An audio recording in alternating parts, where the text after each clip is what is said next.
ఏంటి బొత్స సత్యనారాయణ గారు ఏదైనా ఒక పని చేయాలంటే 5% కమిషన్ అంటగా మొత్తం ఇప్పుడు అదే హాట్ టాపిక్గా రన్ అవుతుంది మార్కెట్లో, అంటే మెయిన్ ముఖ్యంగా ఆంధ్రప్రదేశ్ రాజకీయాల్లో. నిజంగానే 5% చెల్లిస్తేనే చేస్తున్నాడు అంటారా? ఏంటి మీ అభిప్రాయం? సత్యేతరములకు నా మానసం గొప్పదయ్యా. బొత్స సత్యనారాయణ పైడి తల్లి అమ్మవారి మీద, విజయనగరంలో ఉండే మహాతల్లి పైడి తల్లి అమ్మవారి మీద ప్రమాణం చేయమని తీసుకోలేదని, నేను 5% తీసుకోలేదు అని బొత్స సత్యనారాయణ మన విద్యాశాఖ మినిస్టరు పైడి తల్లి అమ్మవారి గుడికి పోయి భార్యాభర్తలు ఇద్దరు ప్రమాణం చేయమని చెప్పండి. తీసుకున్న మాట వాస్తవం. బొత్స సత్యనారాయణ తీసుకోలేదు, ఏమొద్దు, మన కోర్టు వద్దు, ఏమొద్దు. విజయనగరం టౌన్లో ఉన్నటువంటి పైడి తల్లి అమ్మవారి మీద ప్రమాణం చేయమని చెప్పండి. నేను అడుగుతుండా 5% కమిషన్ నువ్వు తీసుకున్నవా లేదా అంటే ఏటిలో తీసుకున్నాడు వరుసగా చెప్తా. అబ్బాయి గారి సోది బొత్స సత్యనారాయణ గారు, నీకే ఉపాధ్యాయుల అక్రమ బదిలీలో 50 కోట్ల దందా. ఉపాధ్యాయుల్ని రాష్ట్ర వ్యాప్తంగా విద్యాశాఖ మంత్రి, విద్యాశాఖ, ఈ బుద్ధి లేని చదువు రాని వాడు విద్యాశాఖ మంత్రి. పాఠ్య పుస్తకాల్లో ముద్రణలో బిల్లులు చెల్లింపులు ఉంటాయి కదా, దాంట్లో 5% కమిషను. పుస్తకాల్లో చదువుకునే పిల్లలు, భావి భారత పౌరులను తీర్చిదిద్దేటటువంటి పుస్తకాల్లో కమిషను. ఎంత టెండర్ చెప్పినా 245 కోట్లు.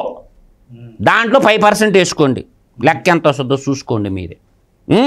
తర్వాత చిక్కీల పేరిట మేత. మన చిక్కీలు 3 రోజులు ఇవాళ వారానికి చదువుకున్న పిల్లోళ్ళకి కేజీకి మామూలుగా 135 రూపాయలకే గతంలో ఇస్తామని టెండర్ వస్తే, అబ్బే నాకు వాటా కావాలని చెప్పి ఈయన కేజీకి 149 రూపాయలకి ఓకే చేసి నాకేసిండు. పిల్లోడు తినే చిక్కీలు కూడా వదలవా బొత్స సత్యనారాయణ? సిగ్గుందా? తర్వాత చెప్తా, 750 కోట్లు ట్యాబుల్ టెండరా. ఎంత ట్యాబుల్ ఇచ్చారు చూడండి పిల్లోళ్ళకి, 750 కోట్ల రూపాయలు.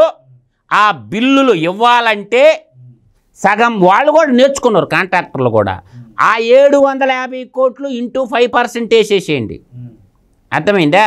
అప్పుడు ఎంతో లెక్కేసుకోండి. 100 కోట్లకి 5 కోట్లు, 35, దాదాపుగా ఆడొక 50 కోట్లు. బొత్స సత్యనారాయణ పాత బూడిది కూడా పట్టకపోవు.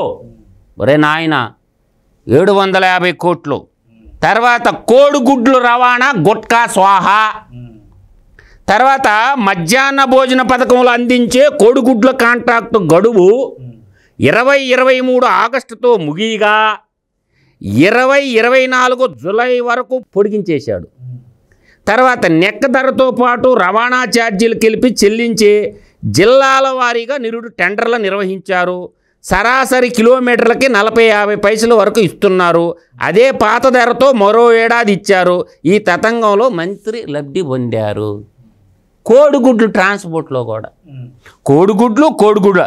తర్వాత ఈ విధంగా చూసుకుంటే సీఎం పేసీలో ఈ తతంగం అంతా జరుగుతూ ఉంది. ఇప్పుడు మరి నాడు నేడు స్కూల్స్ ఉన్నాయి కదా, అది జగన్మోహన్ రెడ్డి వేస్తాడు అంటారా డబ్బు మొత్తం? ఇతనికి కూడా ఉందంటారా? ఏం చెప్తాయండి, 2600 మందిని బదిలీ చేశారు. ఉపాధ్యాయులు ఇచ్చిన రిపోర్ట్ ఎంతమందిని? 2600 మందిని ఉపాధ్యాయులు సిఫారసు లేఖలు ఇచ్చి బదిలీ చేస్తే ఒక్కొక్కరి కాడ 3 లక్షల నుంచి 4 లక్షలు తీసుకున్నారు. ఇది నిజమా అబద్ధమా బొత్స సత్యనారాయణ? ఒకసారి ఆలోచించుకో. తర్వాత ఇంటర్ బోర్డులో ఒక్కరోజే ఎన్నికల కోడ్కు ముందు 190 మందిని పదోన్నతలు కల్పించారు. హైకోర్టు ఎగిసి ఎడంకాలతో దన్నింది. ఎవరికే? నాన్ టీచింగ్ స్టాఫ్ని ప్రిన్సిపాల్ చేశారు. టీచింగ్ స్టాఫ్ని బోధనేతర సిబ్బందికి ప్రిన్సిపాల్ చేయకూడదు. దాంట్లో ఎంత నొక్కేసిండు బొత్స సత్యనారాయణ చెప్పమను.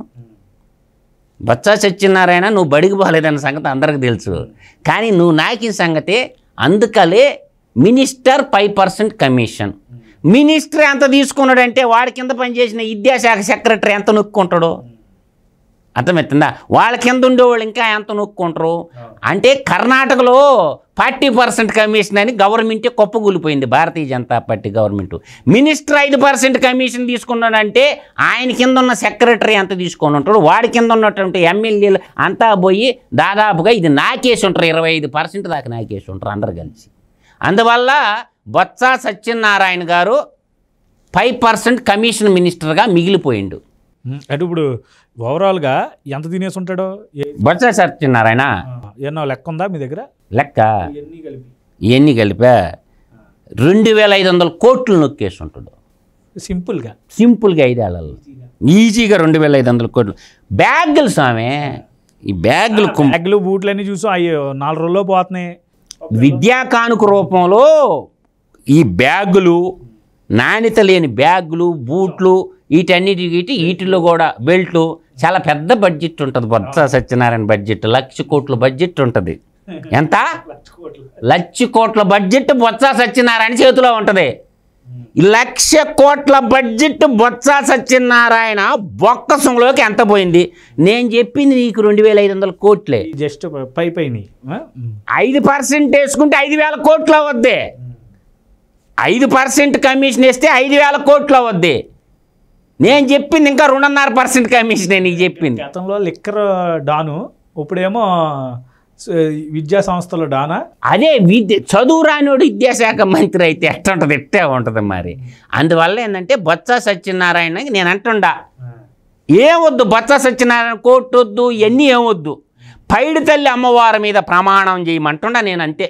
లేదు సింహాద్రి అప్పన్నుల్లో లక్ష్మీ నరసింహస్వామి ఉన్నాడు కదా, ఆడైన ప్రమాణం చేయి. లేదు అన్నవరంలో సత్యనారాయణ స్వామి, 3 దేవతలు ఉత్తరాంధ్రాలో పోయి, సూర్యనారాయణ స్వామి కూడా ఉండడు శ్రీకాకుళం జిల్లాలో. ఈ 4 గుడుల్లో ఏ గుడైనా నేను 5% కమిషన్ తీసేయలేదు, నేను సత్యనారాయణలో అసత్యం ఉంది కానీ సత్యం లేదు, నేను నిజాయితీగా బతికినానని ఒక్క మాట చెప్పండి బొత్స సత్యనారాయణ. అందువల్ల ఏంటంటే బొత్స సత్యనారాయణ గారు 5% కమిషన్ తీసుకున్నది వాస్తవం, ఇది సత్యం. ఉత్తరాంధ్ర ప్రజలు తెలుసుకోండి.